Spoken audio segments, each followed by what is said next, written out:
My name is Minh, and this is my sign name.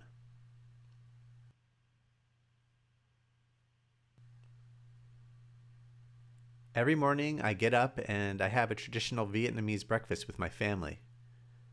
It's very different from the traditional American breakfast and typically includes some combination of rice and eggs. After I eat, I either go to school or I go to work depending on the day.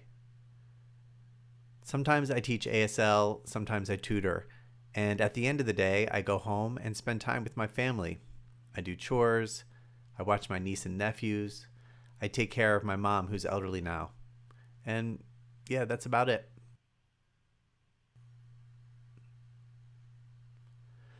Also, every Thursday night I teach. I'm an assistant teacher in an ASL class. So I help teach class and then I go home and go to bed just like everybody else.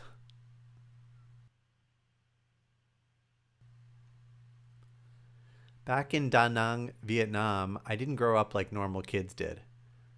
I pretty much stayed at home with my mom and spent most of my time by her side. I rarely left my house and I was really, really isolated. At that time, I didn't know any sign language. I didn't even go to school, so it was really hard to get by. I was on my own a lot and kind of living in a vacuum. I wasn't learning at all.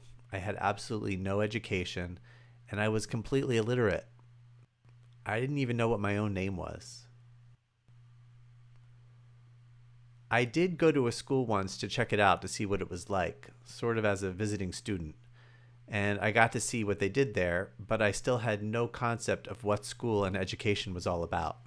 I remember this one time when the kids went out to play, I would try to communicate with them and say that I wanted to play soccer, and I was able to do that. But other than that, I pretty much just stayed at home on my own with my family. Growing up, I was very isolated and had no type of social stimulation whatsoever. I would just stay at home and do things around the house, and it was kind of like my mind went numb. Eventually, my horizons did broaden as I became more social and I got involved with more people and more social activities. But before then, I was pretty much on my own and isolated with my family. Later on, when I came to the United States, my world totally opened up. I became more comfortable getting involved in different events, different activities, and socializing a lot more.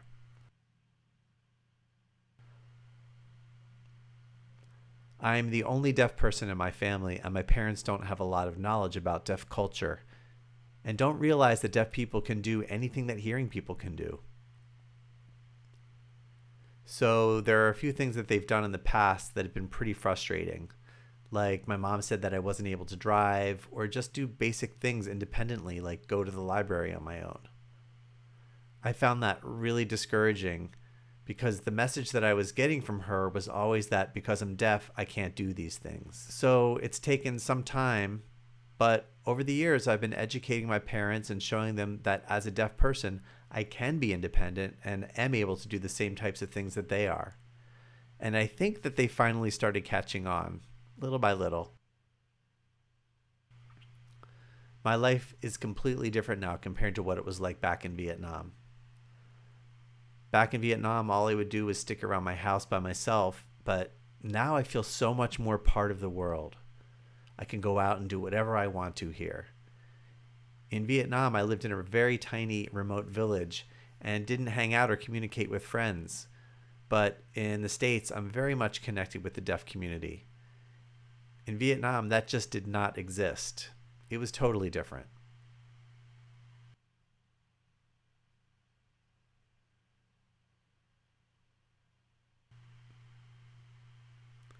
I moved to the United States from Vietnam when I was 11 years old. When I got to the US, I enrolled at Francis J. McGrath Elementary School. I have this vivid memory of my first day of school. When I was waiting for the teacher, a young deaf girl named Alicia came up to me and was signing away lightning fast, and it all went completely over my head. I had absolutely no idea what she was saying, but I didn't let that deter me. As soon as I joined the classroom with the other deaf students, I started learning my ABCs, and I started picking up ASL right away. Being immersed in a deaf and hard of hearing environment where everyone was signing helped out a lot. Of course, I would miss things here and there, but thanks to my teacher of the deaf, I learned American Sign Language and began my education here in the United States. And that got me to where I am today.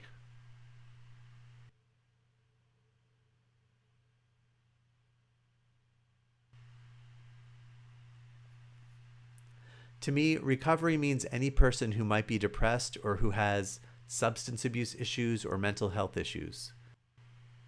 The peer support model of recovery is an opportunity to get together with people who may have had similar struggles or who have experienced similar issues.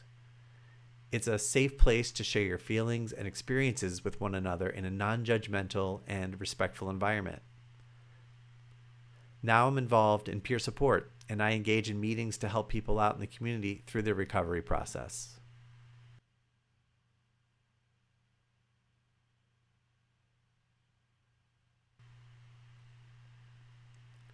A while back, my friends encouraged me to go check out RLC, which is an abbreviation for the Recovery Learning Community. I had no idea what RLC was all about, but I visited one time and observed the meetings, met a bunch of people, and I realized that it was a place for people to go who were working on recovery. So I thought this was a fantastic environment for recovery, and at that time, they were looking for someone to teach American Sign Language. So they asked me if I'd be willing to come in and teach some ASL classes. So I did.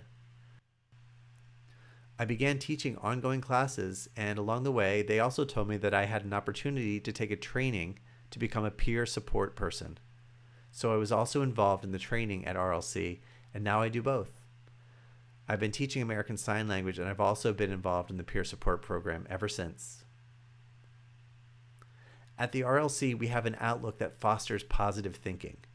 During our discussions, we want to think deeply and share openly and feel comfortable doing that. So we try to encourage people to leave the negativity at the door, to try to think positively about our futures and think about changing in positive ways. It's my goal here at the Recovery Learning Community to help people as much as possible. I want them to improve their lives. I want to help create a safe space here, and I want to do what's best for them in their future. I want to try to encourage people to stop their negative thinking patterns and to start thinking positively about their futures and their lives. The point of the RLC peer support training is that we don't want people to have to suffer in their depression and to struggle through that alone. The idea is that we get together and we share our experiences through mutual understanding to gain a sense of empathy for one another and to create a safe space where people can come together and comfortably share their experiences.